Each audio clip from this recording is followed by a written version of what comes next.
making us live, it should give us a notification when that happens. Thank you for doing this, guys. Anytime. I mean, I defer to John. Here we go. I believe we're live on YouTube now, and so we're going to wait a couple minutes before we get started in earnest and let people get logged in and all that good stuff, but we will start momentarily. If you're joining us on Facebook, it should just be a link. This should be a live feed on YouTube.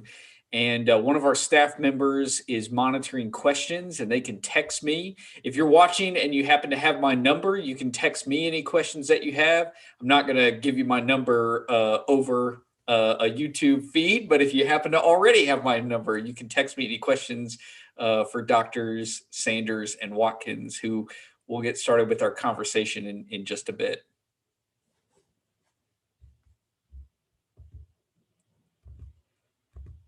Let people find us.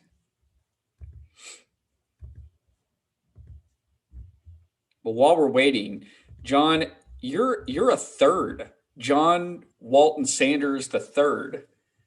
That's yes, because you don't have to use that third. Well, I'm the only one left. I was going to ask, do you have a John? You don't have a John Walton Sanders in your kids, do you? No, my wife was kind enough to our son to refuse to pass on to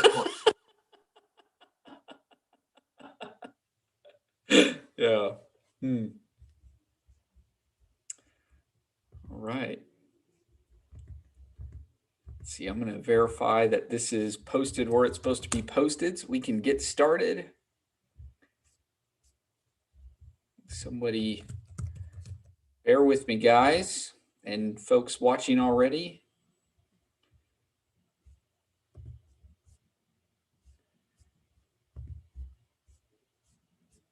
Okay. I'll tell you what, we're going to go ahead and get started. I want to honor your guys' time, taking time with us today. And so I welcome to this word to the wise conversation, which we always said word to the wise, not necessarily word from the wise, although this evening is definitely an exception. So I'm pleased to be joined by Dr. John Walton Sanders III, who is professor of infectious disease at Wake Forest Hospital.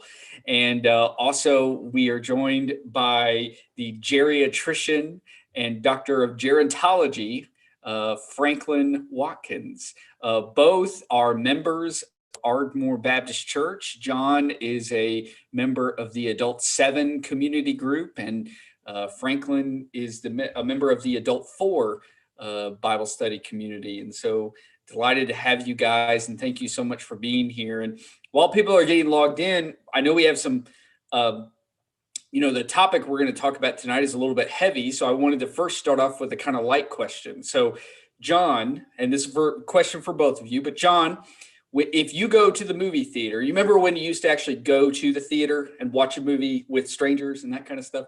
If you do that at some point in the future, what is your go-to snack that you get at the concession stand at the movie theater? That's a trick question, because I'm not falling for that game. I'm getting a snack before I go, and you're not made of money. That's exactly right. I know where the money flows. So. Okay, all right. Well, what snack do you sneak in then?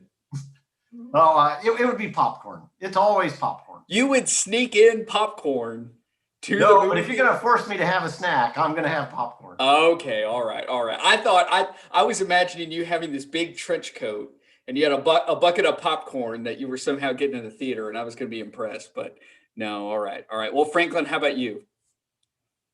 Trick question as well, because you asked it in a singular. So I'm not just getting a snack. It's going to be snacks. So some popcorn and definitely Twizzlers. That's my go-to candy. Okay. And, the Diet Coke to, balance it out, to wash it down. All right. I understand. Yep. Got to have that nutritional plate and balance. Yep. That's good. Well, like I said, thank you for being here, guys. I really appreciate it. I know that you both have been so generous with your insight and your wisdom and your experience during the season. I know our church is really, really thankful any chance that they always have to hear from the both of you. And so thank you for taking the time to do this. I first just want to start off giving you all an opportunity to share about what do recent numbers look like in our community, and what can you tell us about current case numbers in Forsyth County and how that's affecting I know that the governor just made an announcement yesterday where some of the restrictions that we had are being lifted on restaurants and bars and places like that. And so tell us a little bit about current news and what numbers you're seeing. And if you need to share a screen, let me know and I'll give you permission to do that. And John, why don't we start with you? Well, I mean, let's start with let's start by immediately saying it's all good. It's all good news. I have been accused of being very doomy and gloomy on these calls, and John Griffinhagen won't let me talk in Sunday school anymore because he just says that that I have nothing but pessimism about this information. But right now, the numbers are just great. Really, in pretty much every way we're looking at it. The numbers in the county and in the region have gone down as far as new cases, the percent positives that they like to talk about, how many people are coming in and getting their nose tested, that's been going down. Anecdotally, just personally, I was the attending with the residents on the COVID floor for several weeks, every couple of weeks over the holidays, from Thanksgiving through a week or two after New Year's. I was on every other week or two, and it was busy.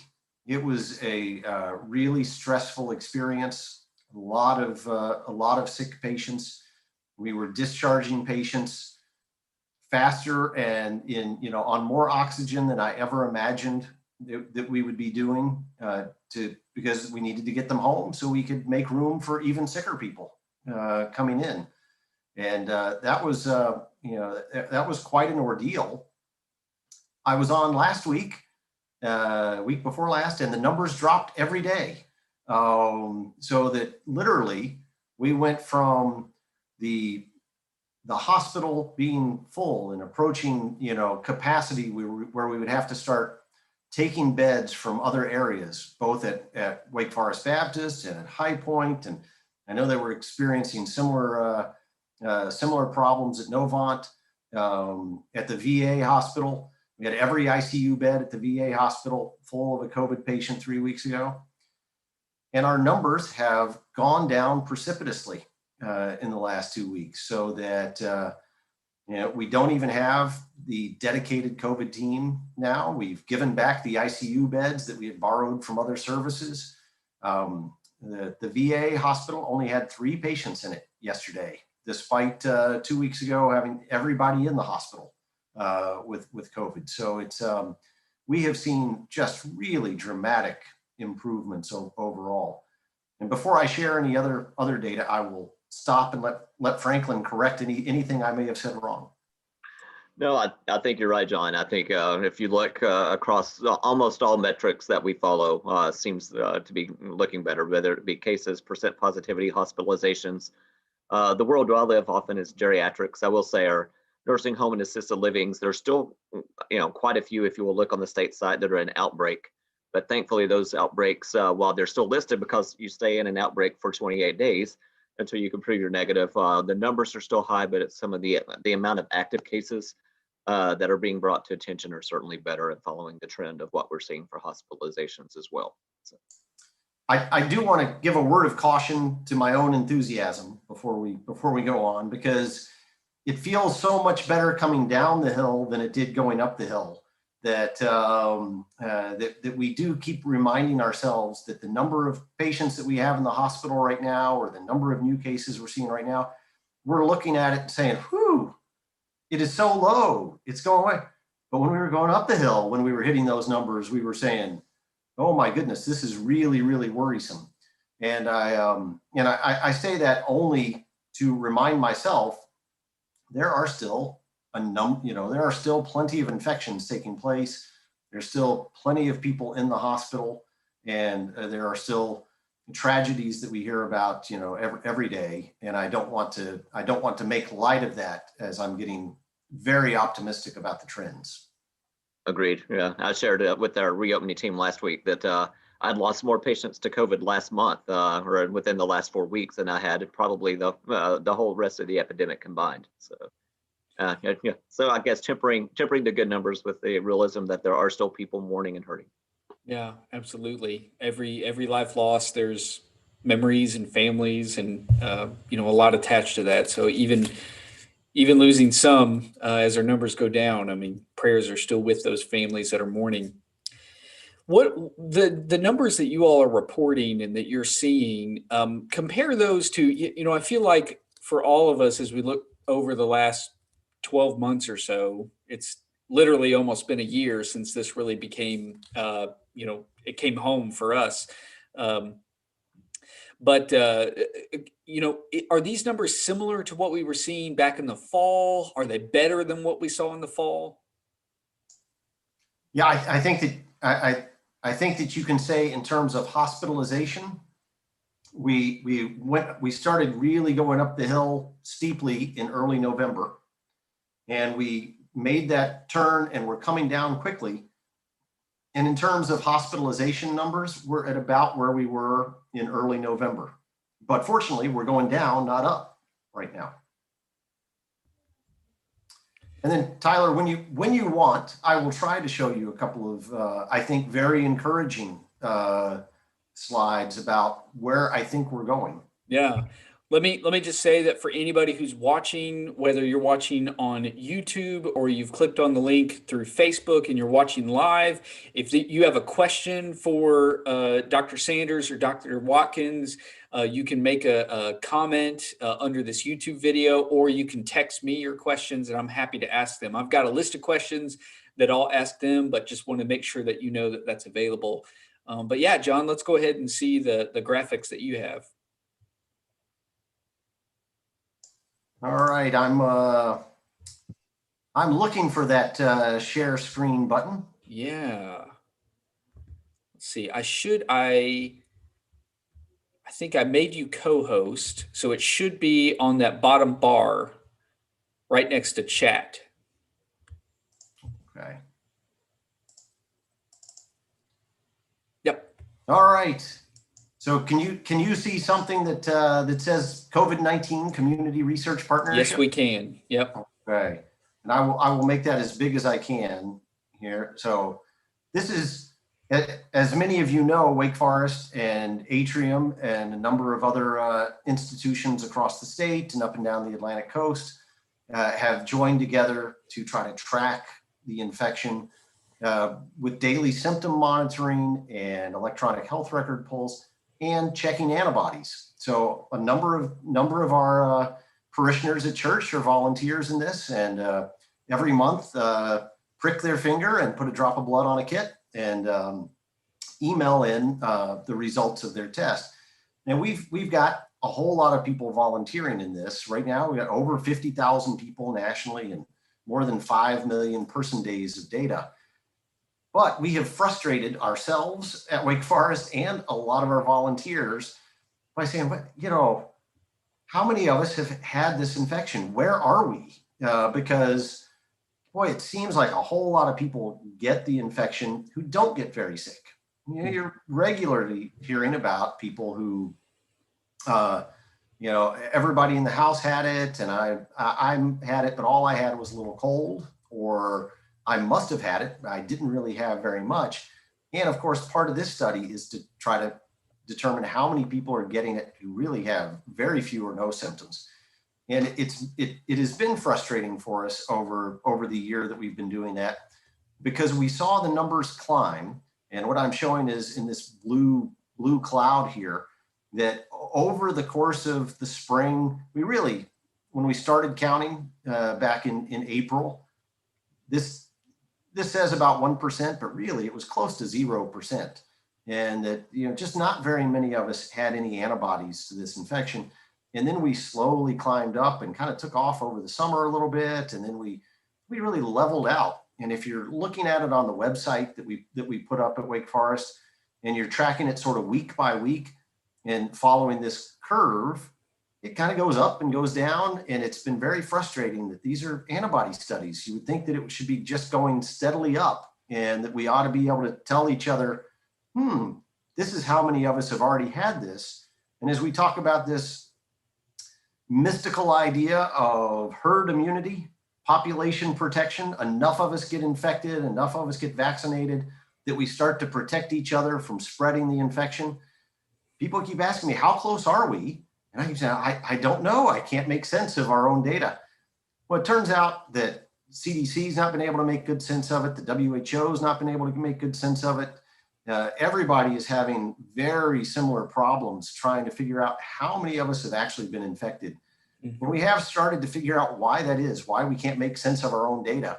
And part of it is that when people, this is looking at the really simple at-home tests that we've been using, but this is true for even bigger tests, that when somebody tests positive, within about a month, they might test negative on these antibody tests. And within about 2 months, more than half of them have tested negative, and it can drop down pretty quickly. And if you look at this red line, these are people who don't have very many symptoms at all.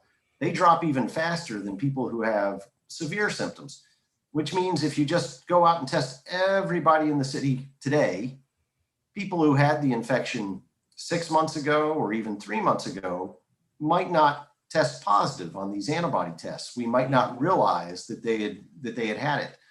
Now, there are more sensitive tests that are going to detect antibodies longer, but all of them are going to show a drop off that makes it hard to really keep accurate counts.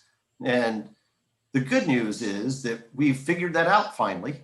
And now our statisticians are beating each other up, trying to figure out the exact way to make real use of this data. And I think I've mislabeled this. I did this right before we got on, and I said April 16th to December the 20th, and I think this is really out to February 16th. And this is just 3 different statisticians. It's the same data, just looking at 3 different statisticians. And this, we'll put dates on here. This is such new data that we haven't even cleaned up the graph. I'm giving you really big sneak peeks here, Tyler. And but still, when we started off back in April, we were close to 0. And then we slowly went up and then plateaued for a long time through the summer and early fall. That people were just steady infections, but we weren't seeing a lot new.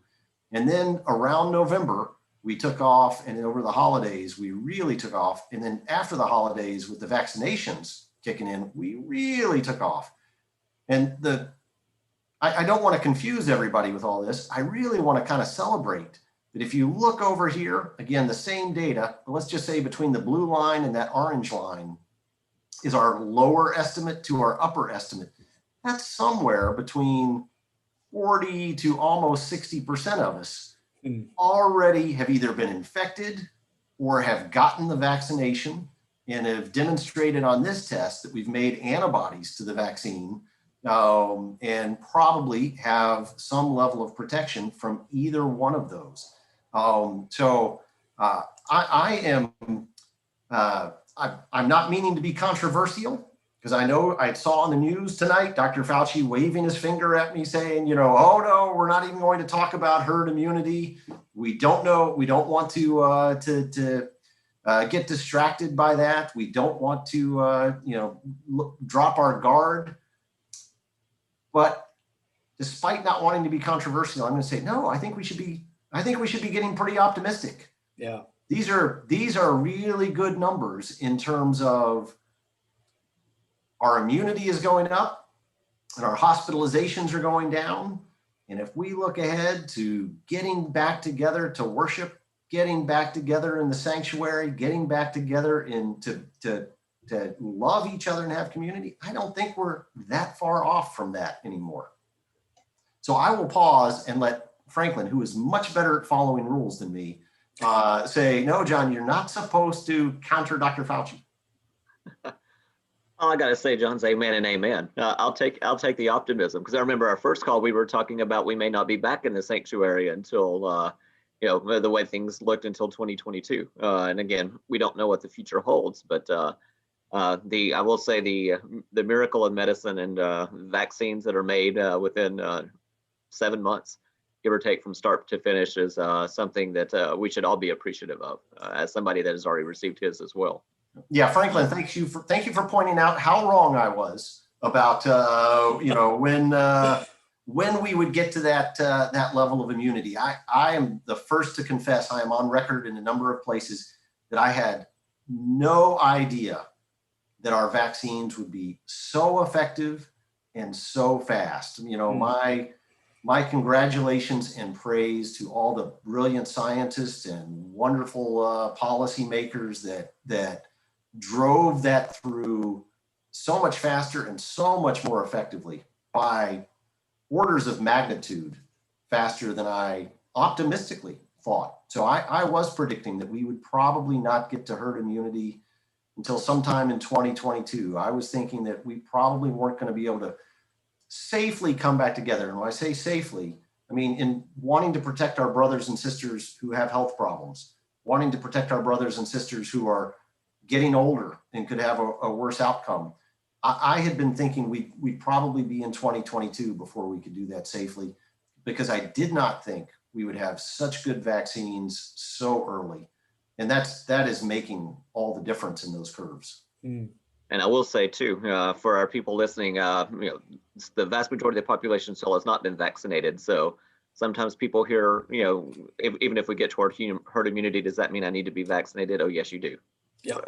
Yeah. Well, let me ask this, and this is wonderful news. This is just very, very encouraging. And I do not mean to be a wet blanket at all, but I'm trying to think of questions that people may have. And let me say before I jump into that Daniil was kind enough to text me that the comments on YouTube are not working. And so Daniil has said, if you have a question, to put it in the Facebook comments, and she will monitor those and text those to me. But let me start with a list of questions. I did ask people to send in some stuff ahead of time. And a couple people asked questions about the scary word that we're hearing, variants. That we're hearing in the news about variant strains. And I know that Europe, and especially the UK, has been struck with kind of a strain of COVID that seems to be more contagious and has more severe symptoms. And so what can you tell us about, what should we be concerned about variants? Is that sort of something that could, if we're on this really encouraging trajectory, is that something to maybe watch out for? What should we be thinking about these variant strains we hear about? I'm going to defer to the infectious disease expert on that. Yeah, so am I. Well, I mean, let's start off just making sure that we are on the same page with what a variant is. Every time a virus reproduces, it has a chance of changing its genetic code a little bit, just by mistake, as it's replicating to make more viruses. They're all going to look a little bit different. And so we see that happen naturally. And each of those is a variation. Each of those is a little bit of a variant. And sometimes those become kind of the dominant population. One will be born that has characteristics that help it spread faster or help it hang on, or just gets lucky. And so it becomes kind of the dominant presence in a community. We are going to see that. That is just a natural way that viruses work. And some viruses do that really, really regularly, efficiently. So, and they're just changing constantly, and it makes it really hard for us. A great example is flu. Every year the flu is a little bit different than it was the year before, and it tends to change even during a flu season. We will see things spread.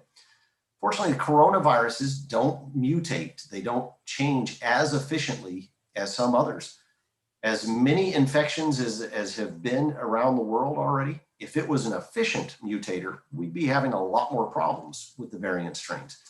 But it clearly does it. And there is a possibility that a strain will emerge that is not well covered by the vaccines, that doesn't respond to treatments, and could be more efficiently spread or more virulent, cause worse disease. All of that is a possibility.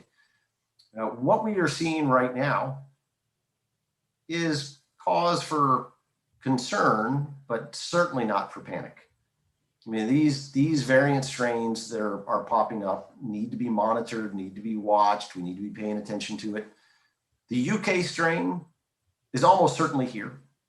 It is not almost, it is certainly here. It is spreading in Forsyth County. It is spreading in the area. I think that we have sent some viruses off to both the state and CDC, as well as to research collaborators trying to identify locally how much we've got going on. And I don't have those results back, but I'm not going to be at all surprised if a bunch of the ones we've recently collected turn out to be the UK strain. What should that mean to us? Well, it should mean if new variants emerge, the more viruses replicate, then what we need to do is not let the virus replicate so that we don't spawn new strains. And there are a couple of ways we do that. One is we get vaccines as soon as we can.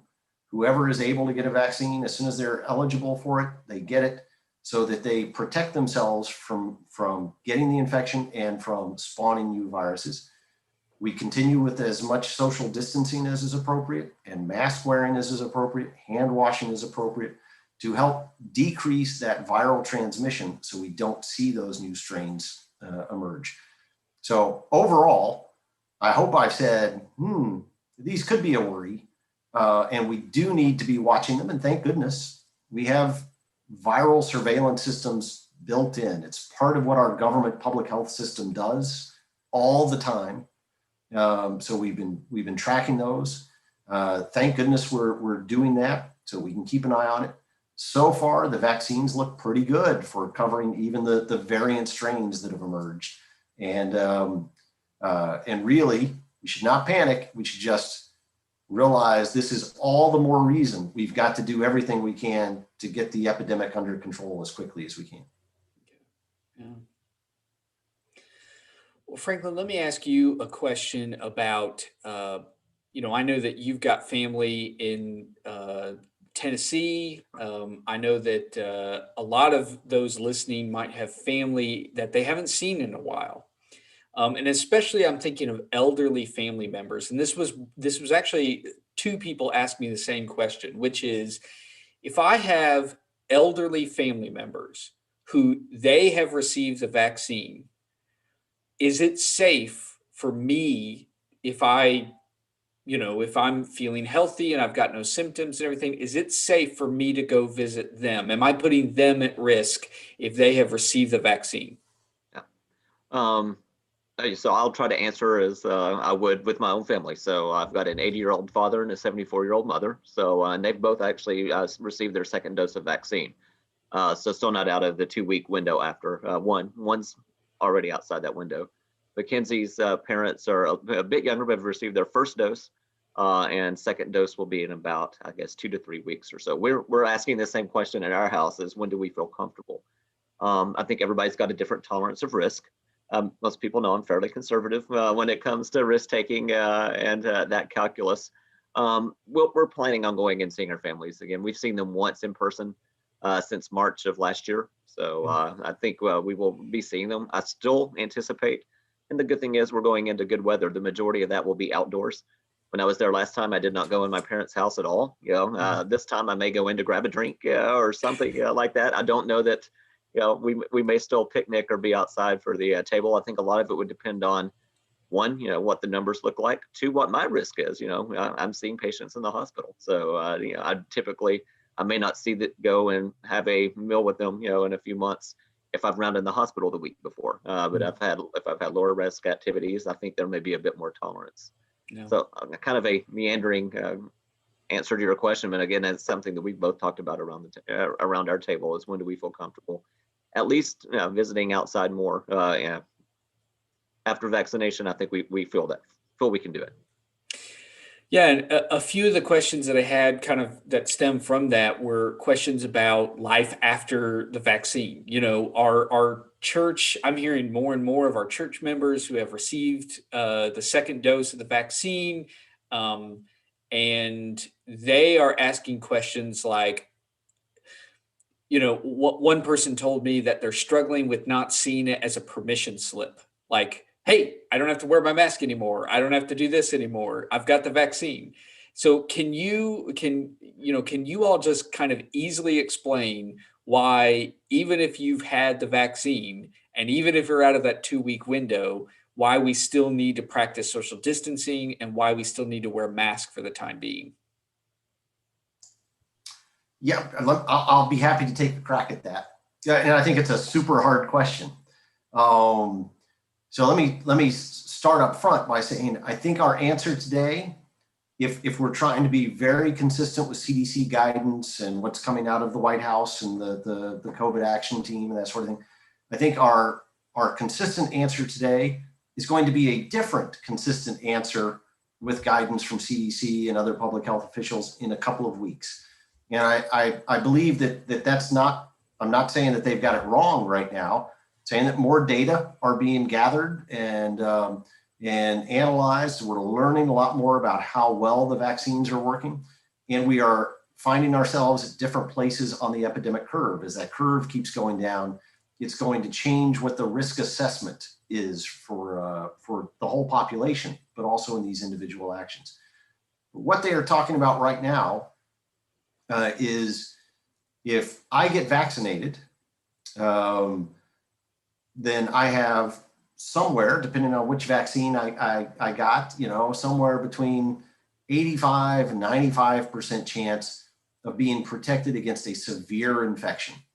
So that if Franklin kisses me and gives me COVID, that I am going to have an 85 to 95% chance of being protected of getting severely sick from that. Doesn't mean that I will not get infected. So I could get a mild illness, even maybe up to a moderate illness, or I could get infected and not know it. And so one of the reasons that we don't want people to just immediately take the mask off is because so many of us have not been vaccinated. And so I could get infected, not be aware of it because I'm being protected against the symptoms of the disease. And then if I go see my mother, if I go see older friends, I might spread that infection to them. The second part of that calculation is, well, what if I say I've been vaccinated and, or what if I say my mother has been vaccinated? She's now got that 85 to 95% protection. I can go see her. Well, that is true, except that as we get older, we don't respond to vaccines as well. So even though I'm thrilled that my mother in her mid-80s in Tennessee has been vaccinated, I still worry that she might be one of those 5, 10, 20% of people who's not fully protected from severe disease. And so if I have not been vaccinated and go and accidentally infect her, she could get sick. And even if I have been vaccinated, this goes to what Franklin was talking about, judging his own risk of exposure before he sees his parents. Even if I've been vaccinated, I could potentially take it to her. Now, soon our epidemic curve is going to be so low that our epidemic curve is going to be so low and there are going to be enough of us with enough immunity that efficient transmission is not going to be taking place. And so I think very soon we'll see a change in position from CDC where they will start talking about if somebody has already been vaccinated, and especially if you've already been vaccinated and neither of you are sick, there's just not enough spreading in the community to think that it's a big risk that you might have it and not know it and give it to somebody who's been vaccinated but not fully protected. All of those 5% times 5% times 5% starts to make a very small risk. And so I'm going to go back to my optimistic phase and say, well, maybe today, maybe as of February 25th, the right, smart, cautious answer is get vaccinated, keep wearing your mask, partly to protect, partly to make sure that you're protected in case you didn't get full protection from the vaccine, but more importantly, to make sure that you don't accidentally infect somebody who has not yet been vaccinated. Hang on a few more weeks as that curve comes down, as we really go into this herd immunity phase and we get the curve down, and then the efficiency is going to take over. It's just not going to be efficient spread. And then it's going to be we're going to feel a lot more comfortable saying, yes, take off your mask and visit. So like, to put it really simply, even if you have the vaccine, you can still carry it to others. And even if you have the vaccine, it's not a 100% protection. It's a very high level of protection, but it's not foolproof. That's exactly right. Okay. Yeah. All right. Well, thank you so much. That's really, really helpful. So both of you were part of the conversation with our reopening team about what are the best practices for us as a church. And so we're looking at March 21st, having in-person worship. We're still going to be asking people to maintain distancing, to wear masks, to use sanitizer where possible, to register. We're going to continue to kind of just have a certain number in the sanctuary. Do you still feel, it sounds like, based on what you're saying, that I imagine how you'll answer, but do you still feel confident about that plan? And you still feel like people are going to be in could things even change by March 21st, I guess is what I'm asking. I feel comfortable with the plan again, Okay. and I sat in a position of often feeling discomfort, especially. I feel a lot more comfortable now that I'm not deacon chair. Thank you, John Oh, Griffin Hagan. yeah, So, yeah. that when you feel like you can, that you're a member of the committee and not, necessarily feeling like you have the weight of the church upon your shoulders while you're trying to have to make the decision. But I will say, I do feel comfortable. I think we're being conservative still in the way that we're reopening with fairly low numbers. I think we're having the attention of how do we still protect our older adults in doing so. And when we are saying that, it's not even necessarily those that are attending the services which we're wanting to protect, but it's those that serve in areas like teaching our children and other areas, making sure that before we reopen that we have a really good handle, at least on the large congregate, large being relative nowadays, right? But those 100-person congregate worship services before we think about opening up small group Bible studies, children's care, etc. Yeah, I also feel very comfortable. I think that we're still on the appropriate conservative side. And Tyler, I really appreciate you and the pastoral staff and the deacons through this whole epidemic, being so gracious and caring in how you've treated us, bringing worship to us, keeping us together, but helping to make sure we didn't put each other at risk, making sure that we didn't accidentally tempt people into being in a position that we didn't want them to be. I remember a wonderful quote. Well, I remember a paraphrase from a quote from Martin Luther during a plague epidemic during the Reformation, where somebody asked him, hey, aren't we immune? And he said, that's crazy. No, of course we're not immune. And if God needs us to go take care of the sick, well, then we go take care of the sick. But if we don't have to be there, God did not say, go get sick. And so I really appreciate you keeping us at the right pace for going back into this reopening. And I think that we're in a really, really good position going into March 21st and beyond. Well, I appreciate those kind words. They mean a lot to me. So thank you. You're talking about being a pastor, that, every now and then as a pastor, I'll get asked questions about the future that people sometimes expect me to know. People sometimes read certain books of the Bible as if it's a crystal ball and I should somehow be able to know what's going to happen in the future. And it doesn't work that way.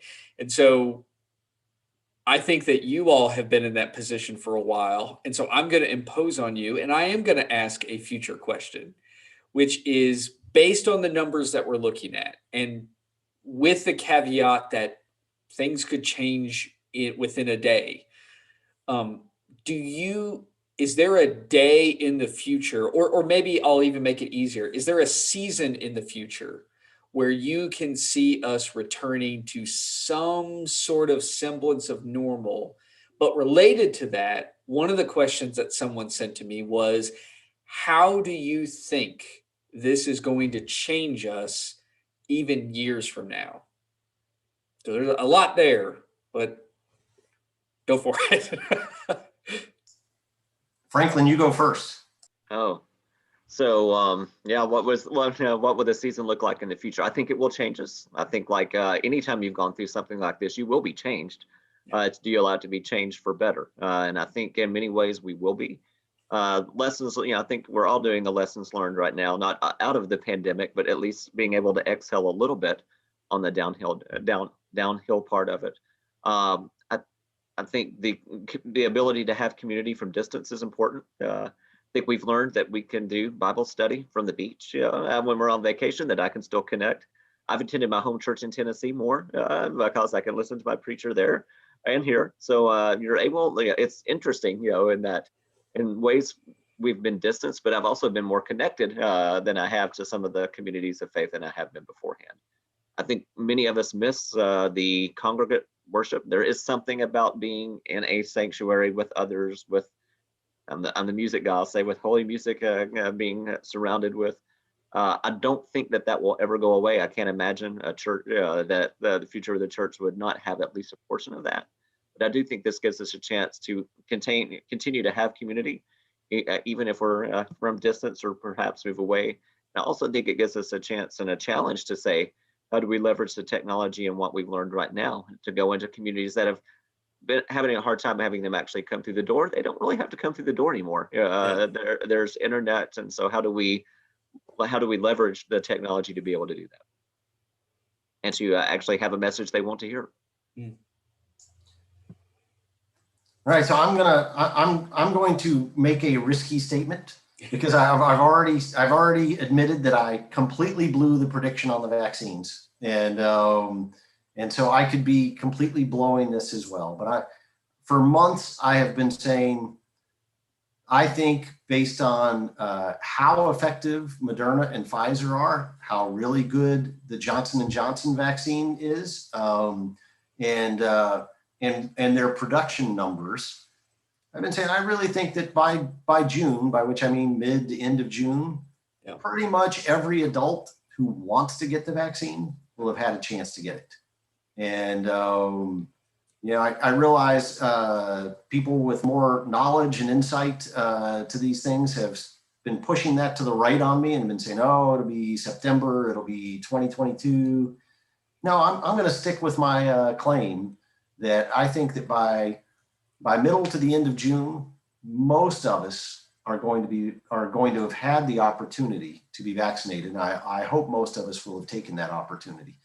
And so I think that by middle to the end of summer, with warm weather, and we're going to still hear sporadic cases. We're still going to hear the occasional, we will still hear for a long time, and she got her vaccine and got COVID.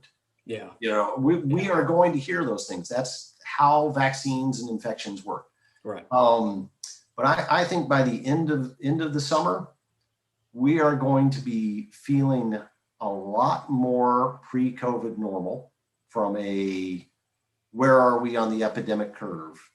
And I am hoping that by the next school year, going into the fall, that we're really having some really serious discussions about, the Sunday school look exactly the way it would before? Do we have enough volunteers to be taking care of the kids? What will the kids have been vaccinated by that point? Probably not. More trials have to come out and more development has to come out before we get to the pediatric vaccinations. So I think that there will be some discussion about how do we handle that sort of community, dealing with families and young kids coming into the church. But I think the pressure is going to be, let's get back to normal, because we're going to feel like we're there, I think, by that point. And I'm going to wave a flag of gloomy prediction. This has been the lowest influenza year and other respiratory virus year in memory. I don't know when there's ever been a recorded year that has rivaled this in terms of low numbers. And I don't know what that means in terms of next year in our behaviors. I have a sneaky bad suspicion that if we take a year off immunologically, if you let me go a year without boosting my immunity to the flu, I mean, I got my flu shot, so everybody get their flu shot to keep that up, but without boosting my immunity, without seeing a couple of the other human coronaviruses, a couple of the other adenoviruses, a couple of the RSVs that are floating around every year, causing a cold here, a cold there, I do worry that next cold and flu season could be a whopper. And I think that we have to, when I hear Dr. Fauci talking about, masks on and on, I think part of what he's talking about is, goodness, not only do we have to protect ourselves against COVID, but we're going to have a resurgence of a number of these other viruses, and we're going to have to be careful about how we come back together in terms of hand washing and spacing and just good social behaviors. Well, and there are regions of the world that practice this at certain points of the year already and have for years. In many Asian countries, anytime you get on public transportation, it's just customary to wear a mask. And so it may be that mask wearing becomes more normative, especially during cold and flu season. And that may be a good thing. There was an article in The Atlantic this past week that had a very similar projection as yours, John, that the spring, where a lot of these practices that we've been doing will still be with us. By summer, we'll see some easing of them, and we will begin to have some conversation about returning to, especially when it comes to schools and that kind of stuff, returning to some semblance of normal by the fall. And so I pray that is, a good prediction. I mean, I hope so. I just want to ask one more question to each of you, which is, I'm so grateful not just for your medical insight and your incredible wisdom in those areas, but you're also men of faith. And I would just like to know two things. First, how has your faith sustained you during this? I mean, you two have seen, I would imagine that you have seen more death in the past year than in previous years of practicing medicine. And so how has your faith sustained you? And then how can we as a church be praying for you, be praying for the doctors and nurses and staff that you work with? Tough question. I'd say probably this year for me as spiritually has been one of the hardest. So just from a standpoint of it's felt like there's been a lot of pressures, or there were a lot of pressures coming from multiple angles, and at times trying to just balance how to keep sane in all of it, how to maintain positive attitude, how to maintain relationship with God, and make sure you're doing right for all the people that you're trying to help lead, be it family, church, my colleagues at work. And it taught me a bit about the ability, as I wrote for the announcer, just the ability to stop and be still. I don't give myself enough opportunity to do that. So I have added that in the last year and a half. I've done more prayer, more meditation, and attempted to try to take some of my more pessimistic thoughts and flip them to, but why can't we? And so hopefully you're seeing a little bit more of that today and going forward. So I'd say that's been the faith test for me in the last year. Yeah, thank you. Yeah, I have to admit that, this has been a really busy year for me, full of lots of stress, but I'm an infectious disease physician. This is what I trained for. This is what I've done for a career in terms of preparing for these things. So other than the fact that, being humiliated at how many things I've gotten wrong after a career of training on it, really, I have not struggled spiritually this year. Instead, I've been inspired just on a day-to-day basis. The interns and residents, the nurses. I have to say that when I was on the COVID floor, on service on the COVID ward, when the vaccines finally got to Wake Forest Baptist, and I realized on like the third day of vaccination that none of the nurses had gotten vaccinated yet. And I said, oh my goodness, what's going on? I said, well, we're just too busy. And I was just blown away at how great they were running in and out of these rooms, taking care of people. Were they worried about themselves? I'm sure they were, but they weren't letting that slow them down.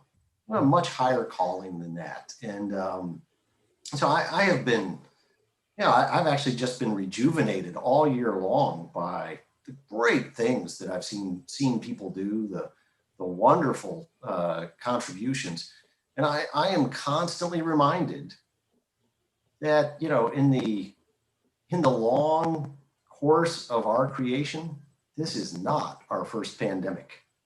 This is not the first time that we as humankind have been through stuff like this.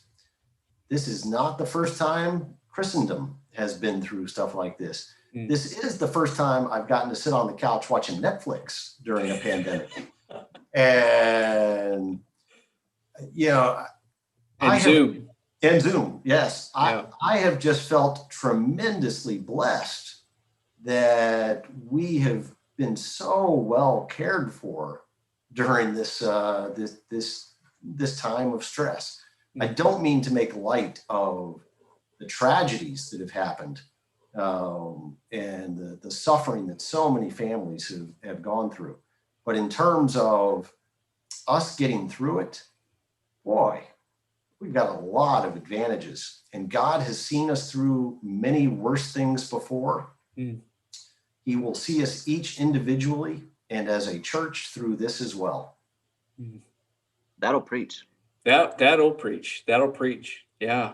And I want to end on that note. I want to end on a note of gratitude. In fact, I want to read a prayer if you guys don't mind. So my wife, Jess, she does she's a lot like you, John, in that she's a Episcopal Baptist, and she's a secret Anglican, I think. And every morning she has actually when she gets done at the preschool, she listens to an audio version of a daily Episcopal prayer.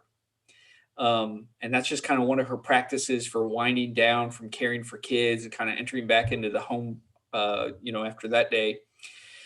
And she texted this to me. This is one of the prayers that she had, which was just, I think, yesterday. And it's simply called a general prayer for Thanksgiving. And so I want this to be our final note, and I want to read this prayer for us. Accept, O Lord, our thanks and praise for all that you have done for us. We thank you for the splendor of the whole creation, for the beauty of this world, for the wonder of life, and for the mystery of love. We thank you for the blessing of family and friends, and for the loving care which surrounds us on every side. We thank you for setting us at tasks which demand our best efforts, and for leading us to accomplishments which satisfy and delight us. We furthermore thank you for those disappointments and failures that lead us to acknowledge our dependence upon your mercies alone. Above all, we thank you for your Son, Jesus Christ, for the truth of his word and the example of his life, for his steadfast obedience by which he overcame temptation, for his dying through which he overcame death, and for his rising to life again, in which we are raised to the life of your kingdom. Grant us the gift of your Spirit that we may know him and make him known, and through him at all times and in all places may give thanks to you in all things. Amen. Well, thank you guys so much. I know this meant a lot to everybody, and so I hope you all stay well. And Dr. Sanders and Dr. Watkins, you are gifts. You truly are gifts to our community of faith. So thank you so much. All right. Good night, guys.